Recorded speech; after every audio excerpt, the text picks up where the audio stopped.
قرآن مجید میں ہے ان اللہ لا یستحی من الحق، کہ اللہ تعالیٰ حق بات بیان کرنے سے حیا نہیں کرتے۔ حدیث میں بھی بعض ایسے مسائل کو اللہ کے رسول نے بیان کیا ہے صلی اللہ علیہ وسلم نے جو بظاہر حیا کے خلاف ہیں، مگر اس لیے بیان کیا کہ اگر آپ صلی اللہ علیہ وسلم بیان نہ کرتے تو لوگ ان بے شرمی کے کاموں میں مبتلا ہو جاتے۔ اسی وجہ سے میں بھی ہمت کر رہا ہوں کہ ایک اور ایسا گناہ جس میں لوگ مبتلا ہیں اور وہ ہے حیا کے خلاف، مگر ہے بہرحال شریعت کا مسئلہ اور لوگ اس میں گناہ میں مبتلا بھی ہیں، اس لیے بتانا ضروری ہے۔ وہ یہ ہے کہ لوگ شادی کے بعد بھی آج کی نوجوان نسل زوجہ سے، بیوی سے غیر فطری طریقے سے ہم بستری کرتے ہیں، انٹرنیٹ پہ بےہودہ فلمیں دیکھتے ہیں، تو جو چیز انگریزوں کی دیکھ رہے ہیں کہ ان کے کلچر آہستہ آہستہ میڈیا کے ذریعے ہمارے معاشرے میں بھی آ رہا ہے۔ اللہ کے رسول صلی اللہ علیہ وسلم نے لعنت فرمائی ہے، ایک روایت میں ہے کہ اللہ اس کی طرف دیکھے گا نہیں کہ جو اپنی زوجہ سے پچھلے راستے سے ہم بستری کرے گا۔ یہ بیماری بھی، یہ گندگی بھی لوگوں میں پھیلتی جا رہی ہے، خاص طور پہ جن کو لڑکوں سے بدفعلی کی عادت پڑ جائے تو وہ زوجہ سے فطری راستے سے ہم بستری نہیں کرتے۔ اللہ نے فرمایا کہ نساؤکم حرث لکم، یہ تمہاری زوجات ہیں، بیویاں ہیں، یہ نسل بڑھانے کے لیے ہیں، تو اسی راستے میں انسان اپنی خواہش کو پوری کر سکتا ہے جس راستے سے نسل بڑھتی ہے۔ اس کے علاوہ کسی اور راستے سے اپنی خواہش کو پورا کرنا یہ حرام ہے، گناہ کبیرہ ہے، گندگی ہے۔ ہمارے پاس کیسز آتے ہیں، ایک پاک دامن لڑکی کی شادی ہوتی ہے، لڑکا بھی بظاہر بڑا نیک، لیکن کیا ہے، لڑکا چونکہ ٹھرکی ہوتا ہے، شہوت کا درندہ ہوتا ہے، تو وہ یہ نہیں دیکھتا کہ میں اپنی بری خواہش مٹانے کے لیے میں اپنی زوجہ کو غیر فطری طریقے پر مجبور کیسے کر سکتا ہوں، تو مجبور کرتا ہے پھر اپنی بیوی۔ اس میں جو عورتیں زیادہ پاک دامن نہیں ہو، نیک نہ ہو، یا ان کو یہ ڈر ہو کہ طلاق ہو گئی تو ہم کہاں جائیں گے، وہ پھر اپنے شوہر کے ساتھ اسی غیر فطری طریقے پر آمادہ ہو جاتی ہیں، اور اس کا عذاب اور اس کا وبال یہ ہوتا ہے کہ کچھ دنوں میں ان کو بھی اسی کی لت پڑ جاتی ہے۔ انسان جب بھی کوئی غیر فطری راستہ اختیار کرتا ہے، آخرت کا عذاب تو بعد میں، دنیا کا عذاب یہ آتا ہے کہ پھر اس کو لذت فطرت میں آتی نہیں ہے، تو جو راستہ اللہ نے رکھے اس میں اس کو لذت نہیں آئے گی، وہ گندگی میں ہی گھسنے کی کوشش کرے گا، اس کی بھی فطرت خراب ہو جاتی ہے، اور جس کے ساتھ یہ بدفعلی کی جائے اس کی بھی فطرت خراب ہو جاتی ہے، وہ بھی پھر کسی کے قابل نہیں رہتے۔ تو اپنے جان پر رحم کرنا چاہیے۔ ہم انسان ہیں، ہم درندے نہیں ہیں، ہم گھوڑے نہیں ہیں، ہم گدھے نہیں ہیں، ہم جانور نہیں ہیں، ہم انگریز نہیں ہیں۔ انگریز نے تو حیا اور شرم کی تمام حدود کو توڑ دیا ہے، وہ تو درندے بن چکے ہیں۔ ہم تو درندے نہیں ہیں، ہم تو حلال کھاتے ہیں، پاک صاف رہنے کی کوشش کرتے ہیں، تو ہم ان کی جو کلچر دیکھ کے ہم ویسے درندے بننے کی کوشش کیوں کریں؟ تو یہ بہت بڑا وبال ہے، بہت بڑی برائی ہے جو ہمارے معاشرے میں آہستہ آہستہ جڑ پکڑتی جا رہی ہے، اور اس سے بیماریاں بھی پھیلتی ہیں۔ غیر فطری طریقہ ہے، بیماریاں بھی پھیلتی۔ ایسے کیسز آتے ہیں کہ جناب وہ مرد مجبور کر رہا ہے بیوی کو، اور وہ بیوی جو ہے ساتھ نہیں دیتی تو پھر اس کو طلاق کی دھمکیاں دیتے ہیں، ایسے کیسز بھی آتے ہیں۔ اور یہ بھی آتا ہے کہ مرد جب اپنی بیوی کو غیر فطری طریقے پر مجبور کرتا ہے، بیوی آمادہ نہیں ہوتی، تو مرد پھر یہ دھمکی دیتا ہے کہ بھائی میری خواہش تو تم سے پوری ہوتی نہیں ہے، پھر میں دوسروں کے پاس جاؤں گا۔ تو یاد رکھیں، جس عورت کا شوہر یہ دھمکی دے اس کو کہ میں زنا کروں گا اگر تم نے میری خواہش پوری نہیں کی غیر فطری طریقے سے، تو عورت اپنے شوہر سے کہہ دے کہ جاؤ تم کہیں اور جا کے منہ کالا کرو، تمہاری فطرت میں گندگی ہے تو یہ مجھے گندا بنانے کی کوشش نہ کرو، اس کو زنا کرنے دیں، وہ اللہ آخرت میں اس سے بھگتے گا۔ ہر بیماری کا اللہ نے علاج رکھا ہے۔ اللہ کے رسول صلی اللہ علیہ وسلم نے فرمایا، صحیح بخاری کی حدیث، ما انزل اللہ من داء الا انزل له دواء، کوئی بیماری ایسی نہیں ہے جو اللہ نے نازل کی ہو اور اس کے لیے دوا نہ رکھی ہو دنیا میں۔ تو اگر کسی کو ایسی لت پڑ گئی ہے غیر فطری کام کی، تو اس کو چاہیے کہ وہ اپنا علاج کرائے، ڈاکٹر سے بھی رابطہ کرے، اور سب سے بڑا علاج یہ کہ کچھ وقت صبر کرے گا، چھوڑ دے گا کچھ عرصے کے لیے، تو خود بخود آہستہ آہستہ صحیح ہو جائے گا۔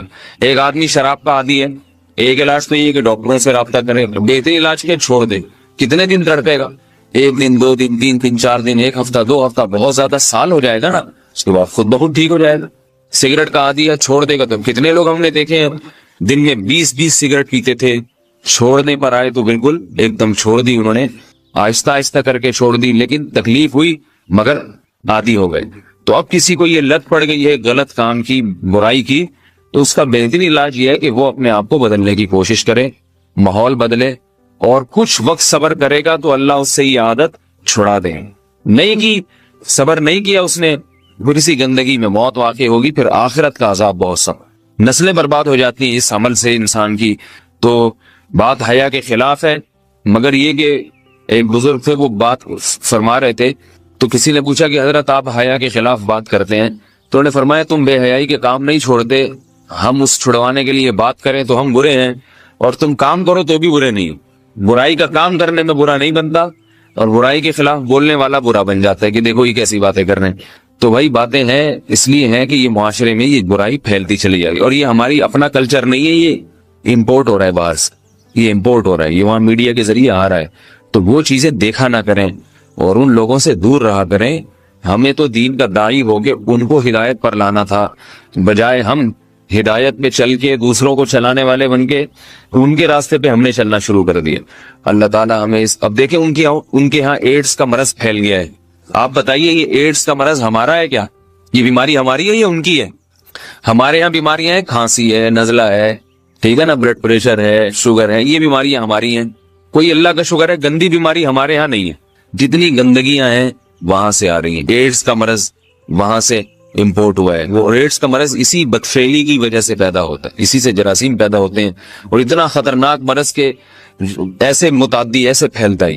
افغانستان میں ایڈز کا ریشو 0 تھا، 0۔ وہ جانتے نہیں تھے کہ ایڈز کا مرض ہوتا کیا ہے۔ جب سے امریکن آرمی، برطانیہ آرمی افغانستان میں آئی ہے، فوجی آئے ہیں، افغانوں میں ایڈز کا مرض پھیل گیا ہے، انہوں نے وہاں بدفعلیاں شروع کر دی ہیں۔ تو وہ تو حالانکہ ان کے لیے زنا کتنا سستا ہے، کتنا سستا ہے نا ان کے لیے زنا، پھر بھی وہ لڑکوں کی طرف مائل ہوتے ہیں۔ تو اتنی گندگی، ایسا گندا جب انسان بن جائے پھر اللہ اس کے وجود کو برقرار نہیں رکھتے، اور رکھتے ہیں تو پھر آخرت میں سزا دینے کے لیے اپنے آپ کو ان گندگیوں سے بچانا چاہیے، حلال پہ اکتفا کرنا چاہیے۔ اللہ تعالیٰ ہمیں حلال پہ قناعت کی توفیق عطا فرمائے اور پاکیزہ لوگوں میں ہمارا شمار فرمائے۔ اگر شادی شدہ عورت 40 دن میں بھی ایک دفعہ، اچھا بھائی دیکھو یہ حیا کے خلاف مسائل جو ہے نا، یہ اس چینل پہ نہ پوچھا کرو۔ مرد پر لازم ہے کہ کم سے کم 4 مہینے میں بیوی سے ایک دفعہ وہ لازمی ہم بستری کرے۔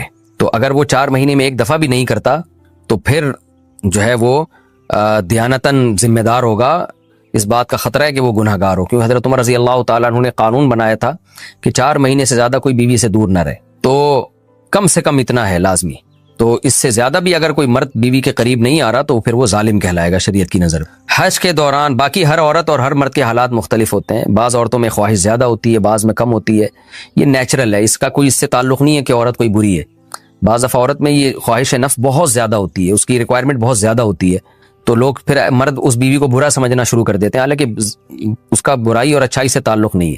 جیسے مردوں میں صحت کے لحاظ سے اور ان کے جو مینٹل ہیلتھ ہے اس کے لحاظ سے مردوں میں فرق ہوتا ہے، کسی میں خواہش بہت زیادہ ہوتی ہے، کسی میں کم ہوتی ہے، تو اس طرح خواتین میں بھی ہوتی ہے، بہت سے پاک دامن عورتیں ہوتی ہیں لیکن ان میں ڈیزائرز بہت زیادہ ہوتی ہے۔ تو یہ سب کی الگ الگ اللہ نے فطرت بنائی ہے، تو میاں بیوی اس کو ایک دوسرے کو بہتر سمجھ سکتے ہیں کہ کس کی کیا ڈیزائرز ہیں۔ بہرحال اگر مرد میں عورت کی ڈیزائرز پوری کرنے کی طاقت نہیں ہے، عورت میں بہت زیادہ ڈیزائرز ہیں، مرد میں کم ہے، تو ایسی صورت میں عورت پھر مرد سے طلاق مانگ سکتی ہے کہ بھئی میں سیٹسفائی نہیں ہو پا رہی ہوں اور میری ریکوائرمنٹ زیادہ ہے۔ تو مرد اگر طلاق دے دے تو اچھی بات ہے، نہیں دے تو پھر عورت کو چاہیے اسی کے ساتھ گزارا کرے۔ ہاں اگر 4 مہینے تک بھی مرد بیوی کے پاس نہیں آتا ہے تو پھر مرد پر لازم ہے کہ عورت کے مطالبے پر اس کو وہ چھوڑ دے، کیونکہ پھر تو جوان عورت کو بہرحال گناہ کا خطرہ ہے۔ جسمانی تعلق نہ رہنے سے نکاح پر اثر۔ لاہور سے کسی نے پوچھا اگر میاں بیوی کا آپس میں کوئی جسمانی تعلق نہ ہو تو کیا نکاح پہ کوئی فرق پڑے گا؟ نہیں، اس سے کوئی فرق نہیں پڑتا، جب تک شوہر طلاق نہیں دے گا نکاح ختم نہیں ہوگا۔ یا اگر شوہر جان بوجھ کر بیوی کا حق ادا نہیں کرتا اور 4 مہینے سے زیادہ اس سے ریلیشن قائم نہیں کرتا اور بیوی بھی جوان ہے، اس کو گناہ کا خطرہ ہے، تو پھر وہ عدالت میں کیس کر سکتی ہے، اور پھر اس کا ایک پروسیس ہے، کس طرح سے نکاح ختم ہوگا تو اس پروسیس کو فالو کر سکتی ہے وہ۔ تو خلاصہ یہ ہے کہ شوہر گناہ گار تو ہوگا کہ اس میں طاقت بھی ہے اور بیوی بھی جوان ہے، تو وہ کیوں اس کا حق ادا نہیں کر رہا، لیکن نکاح خود بخود ختم نہیں ہو جاتا۔ بیوی بچوں سے کتنا عرصہ دور رہ سکتے ہیں؟ بندہ کام کی وجہ سے 2 سال ملک سے باہر رہتا ہے، کوشش کے باوجود چھٹی نہیں ملتی، کیا اتنی دیر بیوی بچوں سے دور رہنا جائز ہے؟ نامعلوم۔ بھائی دیکھیں، ایک تو ہے حضرت عمر رضی اللہ تعالیٰ عنہ کا مشہور واقعہ ہے کہ آپ نے کچھ خواتین سے پوچھا تھا کہ عورت کتنا صبر کر سکتی ہے مرد کے بغیر، تو بعض صحابیات نے بتایا کہ 4 مہینے. تو حضرت عمر نے قانون بنایا کہ جو مجاہدین محاذ جنگ پہ لڑ رہے ہیں 4 مہینے سے زیادہ دور اپنی بیویوں سے نہیں رہ سکتے. تو اس اصول کا تقاضا یہ ہے کہ وہ زمانہ بھی پاک دامنی کا زمانہ تھا، نیک لوگ تھے، تو اصول یہی ہے کہ 4 مہینے انتہا ہے عورت کے صبر کی. تو ایک نارمل عورت کے لیے اس سے زیادہ صبر کرنا مشکل ہوتا ہے، تو اس لیے بہتر یہی ہے، قانون یہی ہے کہ 4 مہینے سے زیادہ دور نہیں رہنا چاہیے. اور قرآن نے بھی یہ حکم دیا ہے کہ اگر کوئی قسم اٹھا لے کہ بیوی کے پاس نہیں جائے گا، قسم اٹھا لے، ایسا ہی نہیں بلکہ قسم اٹھا کے، تو پھر 4 مہینے میں طلاق واقع ہو جاتی ہے. بعض